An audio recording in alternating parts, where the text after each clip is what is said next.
Hi, everyone. Hello. Welcome to the White Hatter YouTube news show.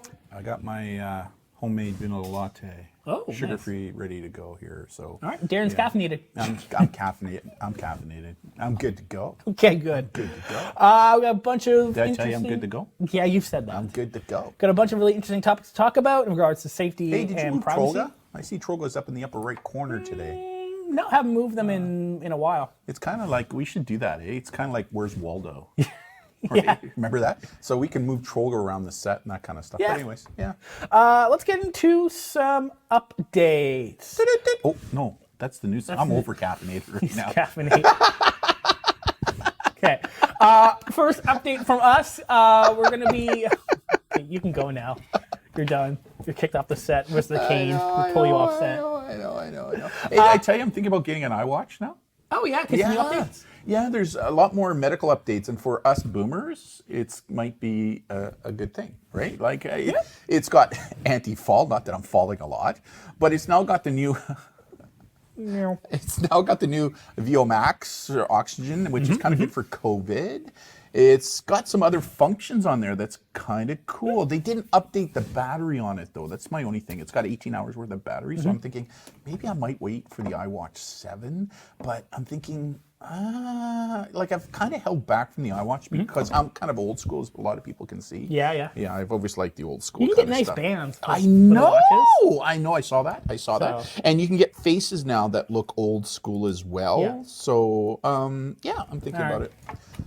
Christmas maybe. All right, that's new for Darren. He's looking to get that. And we're going to talk about some of the Apple updates that came out recently later in the show. So first update from us is... Oh, sorry. is we're going to be doing a Facebook Live show this Sunday, and hopefully we'll do it every Sunday, to be determined. We're going to do it on September 27th at 7 o'clock p.m. PST. It's the caffeine in me. It's kind of like the Sunday night chats, right? Where we can sit down with our followers on Facebook and we're going to pick a topic, whatever that topic is. We're going to talk about it for, we'll go for about an hour because Facebook Lives usually allow you to go for an hour anyways. So we'll go for about an hour and we'll pick a topic. We'll talk about it for the first half, and then the second half we'll open it up to questions on anything we've discussed or anything else to do with the, what I'm kind of excited about is you came up with this idea about using both sets. Yeah, we're working on how we're going to do the show, and we're also thinking about kind of redesigning this weekly YouTube show. So, I mean... Caffeine. Okay. So updates for shows are coming from us soon, but at least we know next Sunday, 27th, we're going to be doing a Facebook Live, so join us there as we talk about some interesting topics. I'm looking forward to it. I think I know a topic, but I don't want to share it yet. Okay. Let's talk about... Hey, Mom, cut my hair. Couldn't tell. Let's talk about the... There's no hair there. Let's talk about the news. We're in the news. You just threw a little shade at me. In the news. Oh. In the news. Oh, boy. You threw shade at me. Okay. First thing... I kind of look like Uncle Fester right now. Yeah. Anyways. Yeah. Anyways. First news topic that you've added to the show is talking about social dilemma. Yeah, I posted this on Facebook. Beth and I watched this the other day. It was pretty good from a privacy standpoint, getting people to understand some of the privacy issues associated with social media. It was really good about the attention economy. It was really good about explaining how people or state actors can utilize social media to sway opinions. It was really good about that. But I was not impressed with the fact that it didn't talk about anything positive. And they interviewed a ton of people in this. All the people they interviewed, white, older males with no academic credentials.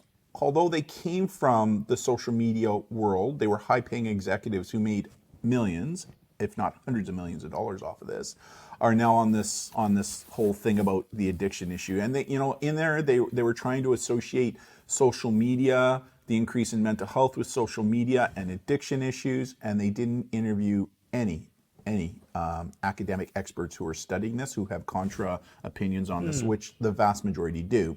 So now that may not have been the intent of the show, right? I get it, but it wasn't balanced. In fact, I found it more juvenoic in nature, more designed to scare people, my opinion, but others are now starting to voice in. I'm starting to see that, which is kind of interesting. When you go into the academia world like we do to see what it is they're talking about, a lot of them are saying the same thing. It's like, we were interviewed for this, but they didn't even show anything about what we were interviewed for because they have counter opinions to the whole issue around mental wellness and addiction issues and stuff. So they talked about one or two little positive things, but not a lot. And the other thing they did is they used a lot of theatrics. They used actors, and there was one scene where there was an actual riot, a video of riot, but then they spliced in actors into it, so it wasn't really real, if you know what I mean. So it, overall, if we were to give it, Here's Darren's review. Darren's review. Out of 5 stars. 4 white hats. Okay. Right? 4 white hats. Out of 4 white hats, I would give it a 1.5. Okay.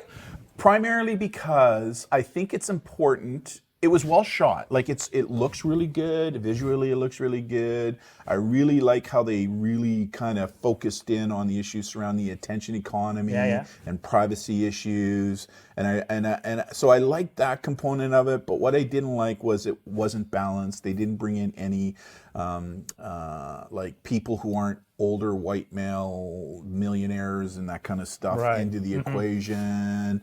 There wasn't a lot of female representation in there either. And then the whole Juvenoid kind of take on it. It almost had like, to a point, there was a part there where it was kind of more like spiritual, humanistic kind of, the human thing, and without looking at science and evidence. Right. So there you go. All right. What do you think? There's Darren's review. 1.5 hats. 1.5 hats. 1.5 hats out of 4. Anyways. All right. Out of 4? But still, having said that, I still think it's a good show for parents and their kids to sit down and watch. With the caveat that parents bring in the balance component of it based upon research, right? The research is out there. A lot of you can find on our site and that kind of stuff. So, there's my comment. Woo! All right. There we go. News update from issue with Google. There was an outage this week affecting parts of Australia, Western. Yeah, they couldn't North get America. into Google meetings, right? For schools, a lot of schools didn't have access and stuff. So this brought up a really good issue surrounding backing stuff up on your computer, right? Like because if you don't have access, let's say you're working on a document for work and you put it in Google Docs, and now you don't have access to it, but yet it's due in 2 hours and you still have work to do.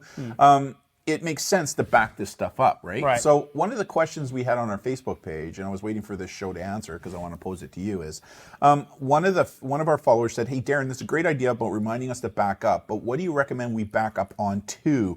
Like they said, they heard that the thumb drives that you put in there, they degrade over time. I mean, maybe could they fail? Yeah. So I guess physical drives could have a failure, and they are prone to fail. Like anything hardware can fail. I've never had any of mine fail. Yeah, I mean, it depends. Like if you're using it a lot, there's increased prone to failure. I mean, the failure rate's low. It's low. So I mean, those are fine. You can use a. So what other recommendations would you give to the people who are watching right now? You can use a local network attached storage device. So it's a storage device you plug into your router. Like what? There are QNAPs, there are Synologies, and basically it's kind of like your own personal local cloud, where you put in a couple hard drives. And we have one of those, right? Yeah, that's what we use here in the studio for all our media and whatnot. So we can access the media from anywhere in the world. So that you can access the media. You don't let me go. Well, you let me access, but you don't give me any permissions to do anything with anything. You're a boomer. You can make mistakes and delete stuff that shouldn't be deleted.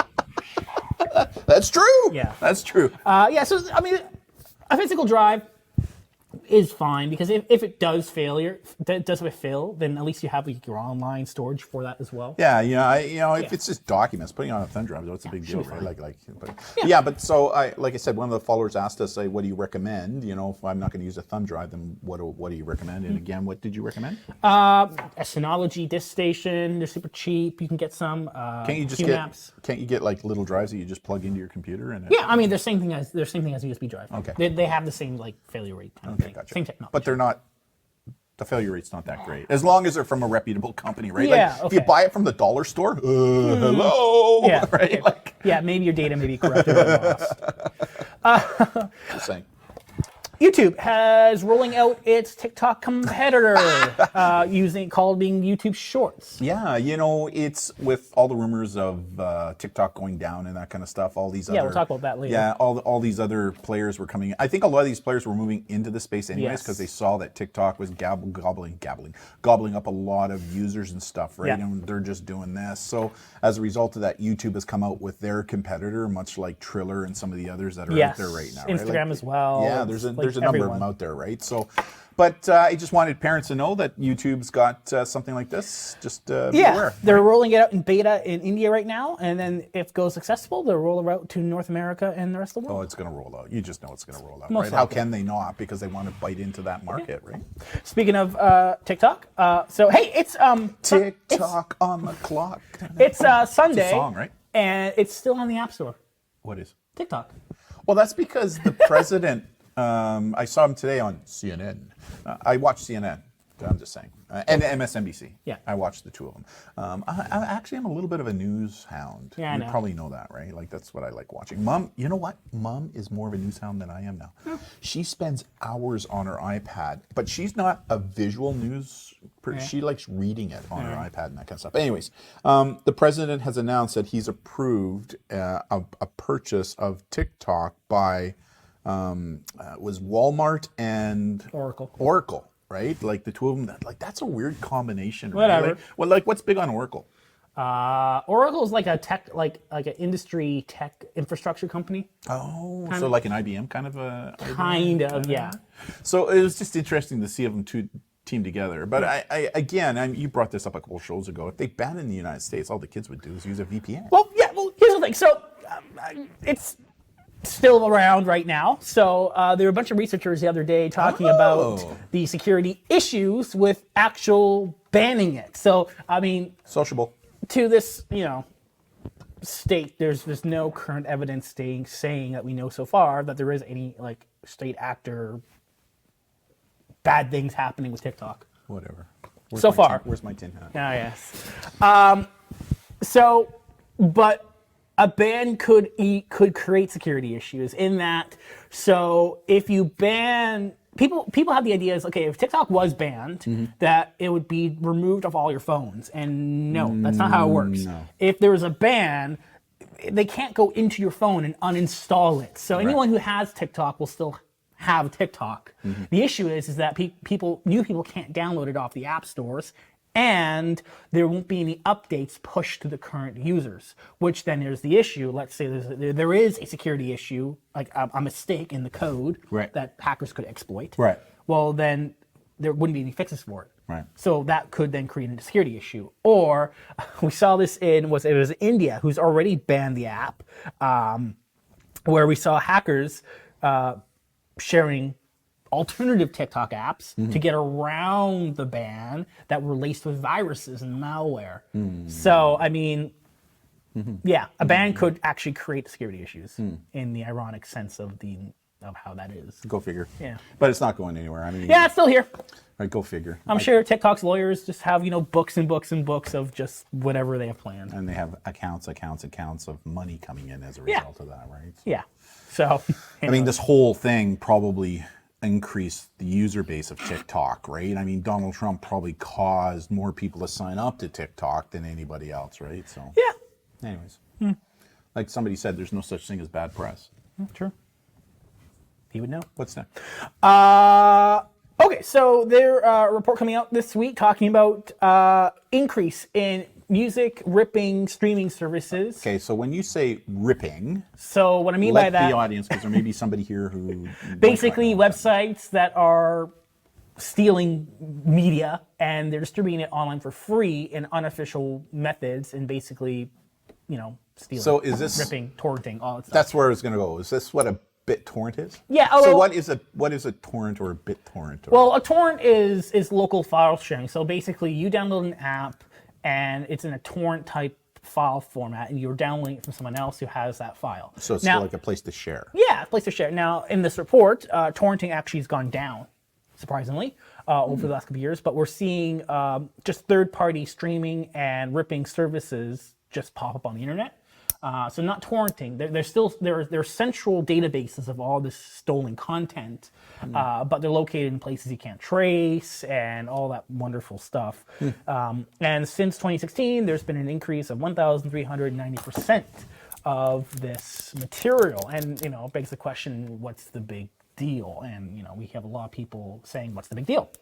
Well, we actually spoke to a lawyer about that. Yeah. David Fraser, he's probably one of Canada's leading experts on this issue surrounding torrenting and the legalities of it and why we need to educate ourselves, especially here in Canada, because you can be sued for it. And in fact, that's happening. Especially a lot of young people think, well, if I'm just uploading it, if I'm not sharing it, if I'm just uploading it, it's okay. No, it's not. Uploading is actually worse. Yeah, and David Fraser actually talks about the legalities surrounding that. Now, the flip side of the coin is how many of these organizations are going to come after you for a breach of copyright? The answer is who knows, but they are. Yeah, if you're playing the numbers, okay, sure.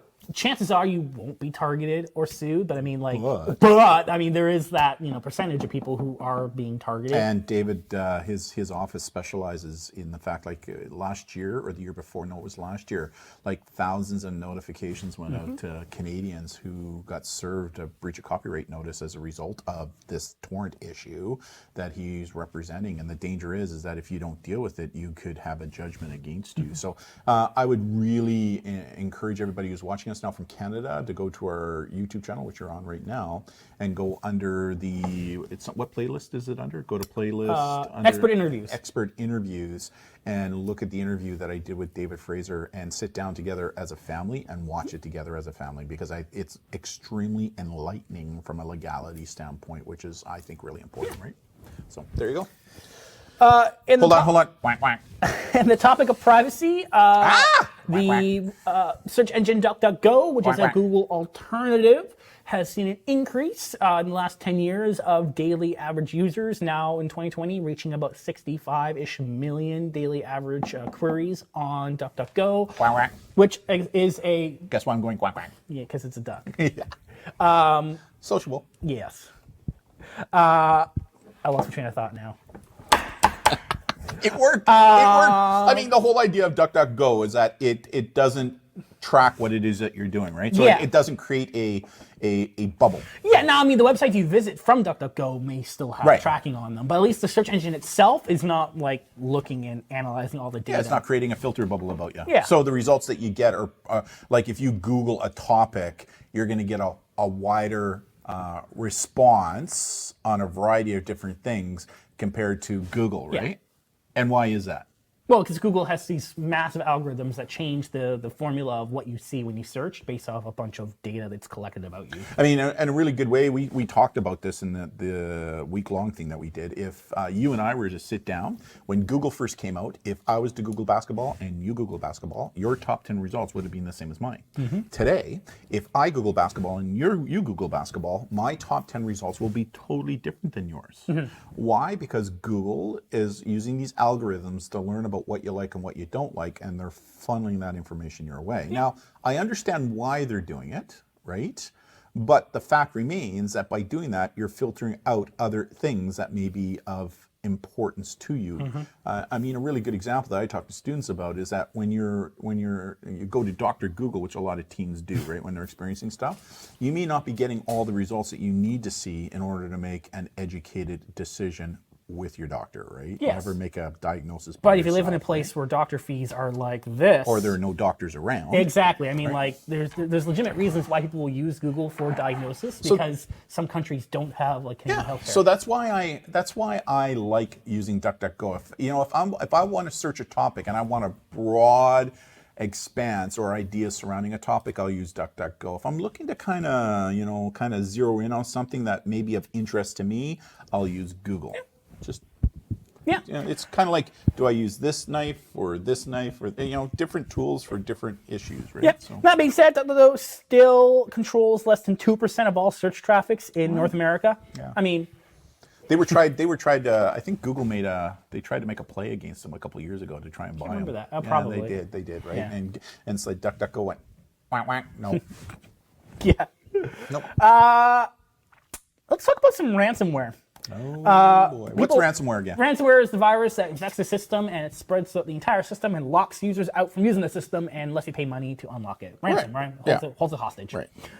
So you talked about that this week. You did a webinar with a bank, right? Yeah. A bank hired us. And by the way, if there's anybody who works for banks watching us right now, Brandon, a little bit of a plug here, but Brandon does specialized webinars for privacy and security for corporations. So this bank decided to do this for their clients, right? Because a lot of clients were having concerns over online banking and that kind of stuff. So they connected with us, and Brandon put a custom presentation together to talk to their clients to help them feel a little bit more comfortable and be a little bit more secure and private when they're doing online banking, right? And so you talked about this very issue, right? Yeah. So this week what happened was ransomware. So hacker infected a hospital in Germany. Someone had some life-threatening injuries, needed to go get attention. The hospital couldn't help because they're locked out of the systems. They had to be transported to a second hospital about 20 miles away, and they died in transport. Brutal. I hope they catch this person. Yeah. The article is talking about probably unlikely, just given anonymousness of the internet, and if a person's not in Germany, to then extradite them is and that person's probably going, who cares? I got my money. Who cares if somebody died?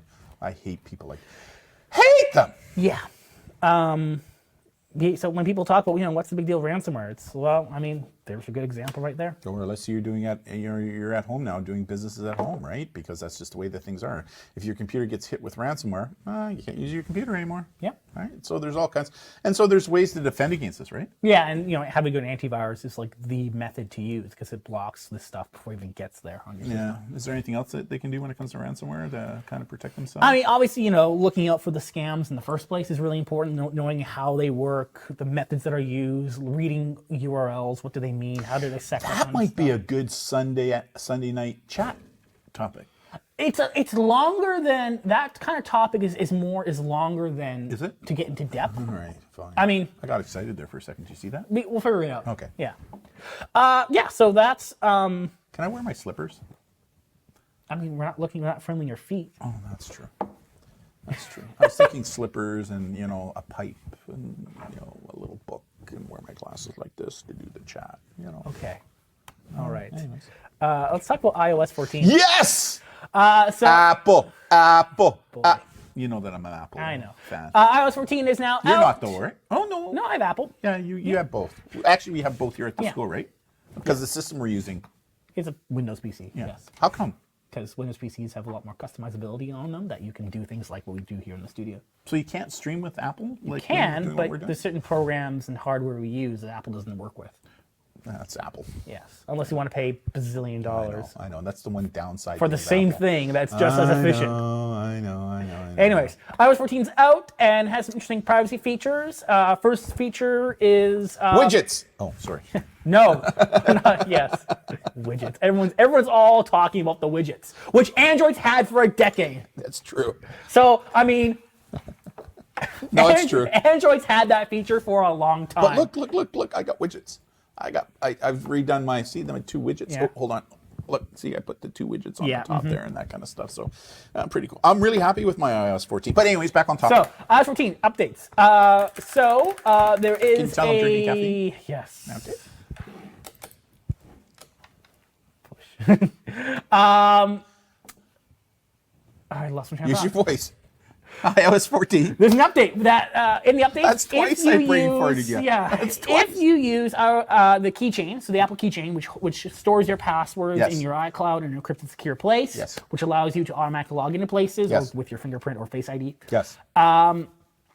Apple will be looking at the websites that you have assigned your passwords to, and if there is a data breach on one of those assigned websites, being a password or username, Apple will send you a notification indicating that, hey, this website that's in your keychain was breached for whatever reason on this Pretty date. cool. Pretty cool. I mean, it's not a super new feature. No, I mean, password manager apps, like, for example, the one I use, LastPass, has had this feature for quite a while now, and other ones on the market, same thing. Like Dashlane and some of the others, Yeah. One Password. They're just like little extra flavors of features that these services offer just to kind of. We like LastPass. I use it. I use it too because I use different platforms. See, the Apple Keychain, it's great if all you use is Apple and you're never going to use anything else. Fine, the Apple Keychain is fine. It's just as secure as the other ones. Because I use different platforms. Mac, iOS, Windows, Android, all that stuff. I use LastPass because it works across all platforms. Yeah, and I guess the other thing too is that if you're traveling and you're an Apple user and you need to use a computer and it's not a Mac computer, then you might be able to access through your iCloud account on the iCloud website. I have to double check. I've never played that with that. But what I like about things like with LastPass, for example, is you can like pay for the premium features, which gives you family sharing password access. For example, family Netflix accounts, all that kind of stuff. Or for businesses, you can share passwords to users without actually giving them passwords. So I mean, great update for Apple. Nothing super new, but at least if you're an Apple user who uses Apple Keychain, kind of cool. You get updates. It is kind of cool. There's another cool thing about Apple too. Yeah. The new update. Like this. Is the camera active or microphone active indicator. So on new updates, there may or may not be a light that indicates. You might be thinking, well, what's this light doing? Why is it there? I saw that. I wrote this article on our Facebook page because I was playing with the new, once I downloaded, I started playing with apps and I started to see this like green dot. No, he was playing with the widgets. That's it. So I was, and I saw the little green dot. What the hell's going on here? So I started doing my research, and the new iOS 14 has a feature now that if any app is either using your mic or your camera, you'll get a dot. So if the app is using the mic on the phone to listen, you'll see an orange dot. Like that one there. Like that one there. Okay. If the app is accessing your camera, you'll see a green light, which is kind of what you see now whenever you on your laptop, right? Like if you use your laptop, you see the green. So what's really cool about this now is that if you see an app has accessed that, you can actually turn that function off if you don't want it. Now, Apple usually asks you when you download an app, do you want this to allow to access your mic or your camera or your location? And usually we recommend no, right? And then you can turn it on one use only. Like you'll get that warning, right? Yeah, like I mean, we've talked about this feature coming up in a couple previous shows, and this is really cool because in the beta version of iOS 14, we talked about previously on the show, is people were seeing that these indicators were popping on, and there was a case with Instagram that was apparently by accident, whatever. By apparently in the code there was an accident in the code that doing certain movements would accidentally activate the camera, and people were like, "Why is the camera activating on something I'm doing when that doesn't need the camera?" And obviously Instagram then fixed the issue. So what's really cool about this now is that if you're not accessing an app, and all of a sudden you see the green or the orange light on, it tells you that there's an app on your phone that is in the process or actually monitoring your mic and your camera at the time.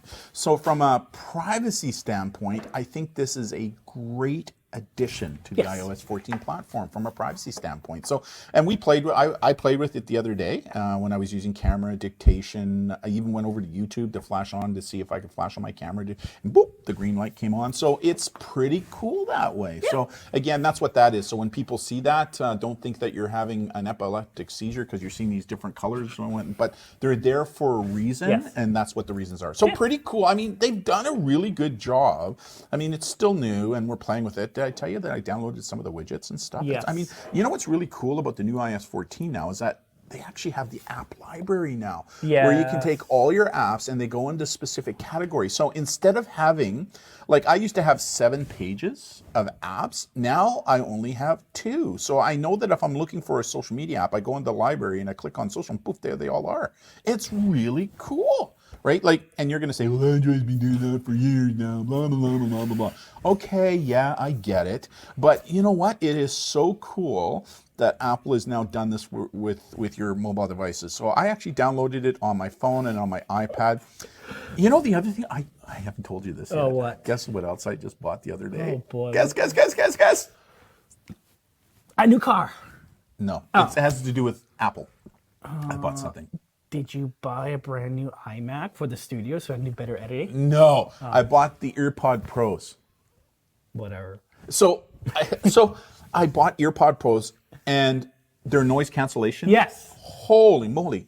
Do they ever work? Yes, they do. The other really cool thing that they now have built into the iPad Pro, came out with the newest update, is surround sound when you're watching videos on your devices or on TVs. So it's really cool. So if I'm watching the TV screen, I'm watching ITV, which we do, and I'm watching it, and it's really cool. If you turn your head, it's like you're in a fully movie theater, 365 degrees surround. It is so awesome.